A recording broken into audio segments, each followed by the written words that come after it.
Wild Katie appeared, and today for you, I'm going to be talking about Voltron Legendary Defender Season 5 and what we have so far on it.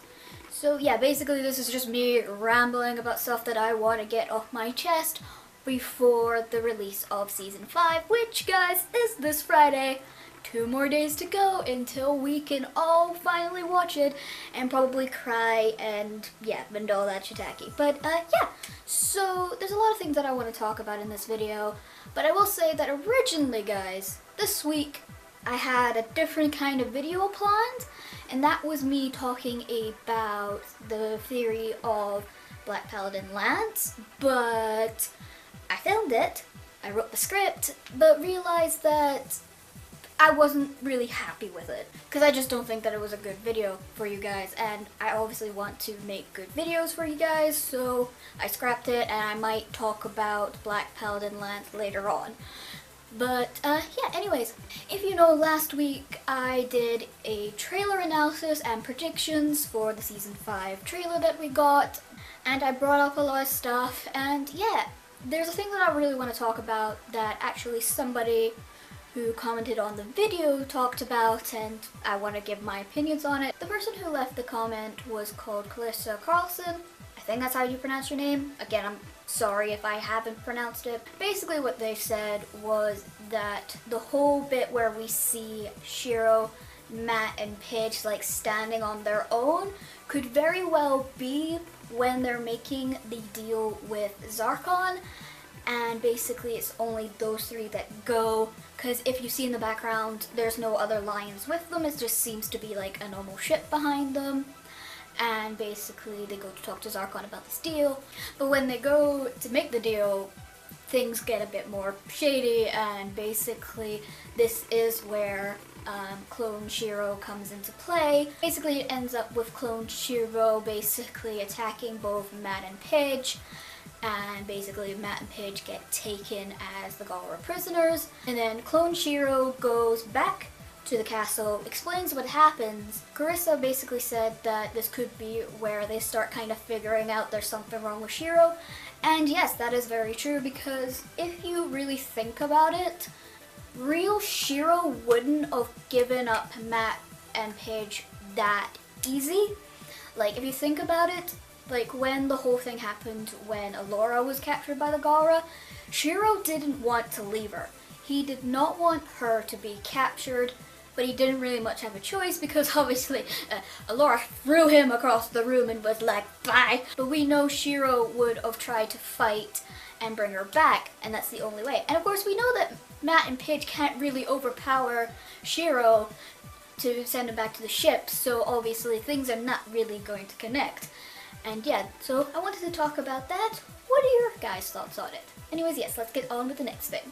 So the next lot of things that I'm going to talk about is mainly a lot of, like, you could see it as spoilers. So if you want to know nothing about Season 5, I mean like nothing, you do not want to see any of these clips or anything like that, you are just staying away as far away as possible, then I highly recommend that you click off this video, because it's going to be probably a lot of spoilers. So yeah, anyways, let's get on with it.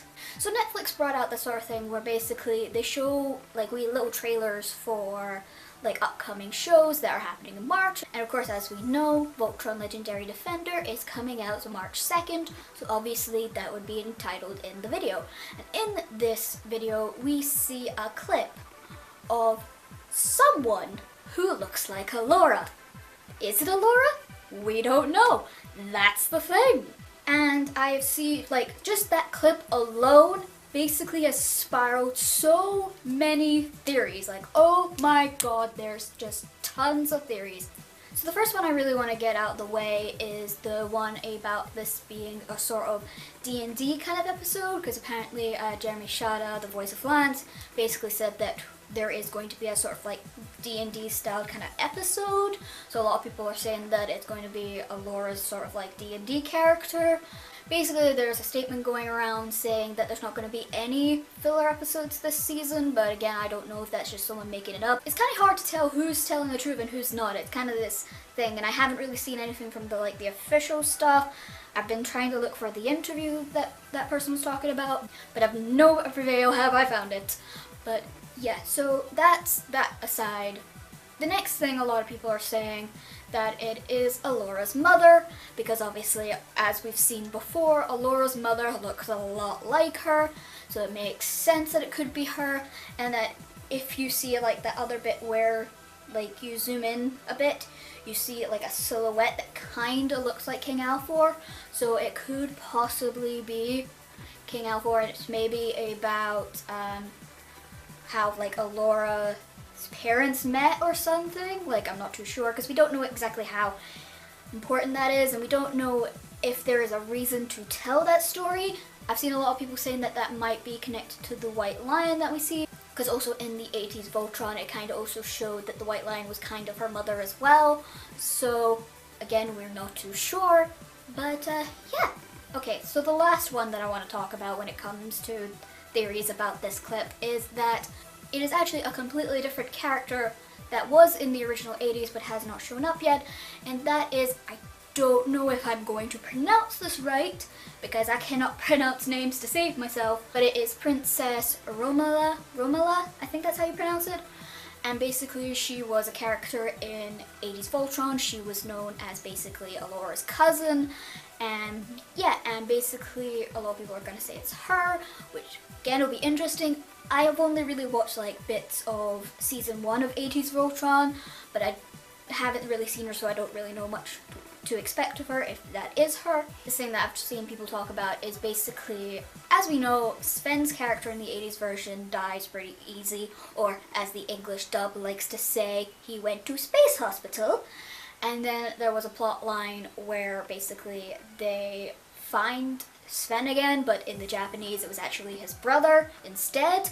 But of course, you know, kids apparently can't handle death, so we're gonna make this Sven, because why not? But basically what happened was that Princess Romel and Sven kind of end up together in the 80s version, so a lot of people are saying that maybe she'll find real Shiro, which again is very possible. That could be a thing. If that is, please let that be a thing. To be honest though, if it comes to like shipping and all that, I'd much rather see Shiro with actual Laura, but that's just me. So the next thing I'm going to talk about is basically that the official Voltron counts have released 2 clips from season 5. And again, if you don't want to see these clips, again, see ya. The first clip that we see is basically it's Pidge, Hunk, and Lance, and they're sort of in this sort of Galra ship kind of thing, playing about with a Galra robot, and they're just having fun. They're taking a break, having some fun, making things explode, as you do. Just seeing the Garrison trio, yes, amazing. I love it, I love it, I love it so much. Where they were very, very familiar place.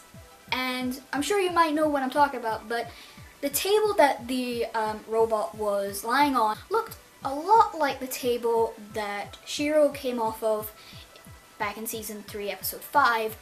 But it is possible that they could be in the same ship that fake Shiro was made, but that's possibly maybe one of the opportunities that they learned that this isn't the real Shiro, because maybe they see another clone of Shiro and go, what the feck is that? But yeah, so that could be a thing that happens. But yeah, but again, that scene was just amazing. Alright, the last thing I want to talk about is, oh my god. You literally just released this clip and oh my god, I love it.